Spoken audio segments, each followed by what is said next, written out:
Wondering if your gut is off? Don't just guess, test. With a few simple tools, you can use a tracker right from home. In fact, more than 60 million Americans suffer from digestive disorders, but most never measure their body's actual patterns. So let's go ahead and walk through four simple, affordable tools you can use to measure and track your digestive health and detoxification readiness. But first, if you're new to my channel, welcome. My name is Dr. Erica Steele. I'm a board certified naturopathic doctor, a holistic doctor in family practice. I hold 7 degrees in my field, all in the natural healthcare space.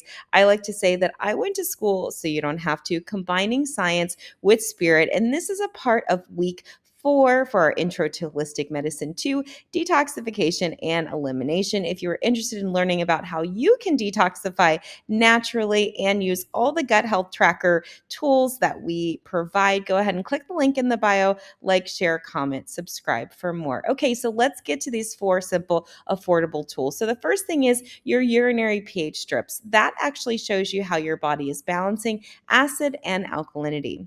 Your salivary pH, which has insights into your mouth flora as well as your systemic balances. A burp test, which can actually measure stomach acid through a baking soda reaction, and your bowel transit time, where we use beets, sesame seeds, or even charcoal to measure how long food takes from the mouth to the toilet. So we actually have a holistic where you can start to track your gut health today. It is included in our intro to holistic medicine too, but don't worry if you're not tech savvy. We do have a paper option as well. You can use that free paper log template to get started today. If you're interested in our 12-week course, go ahead and click the link in the bio and like, share, comment below what you have used to track your digestive system health. And I'd love to learn more about your gut health tracking tools.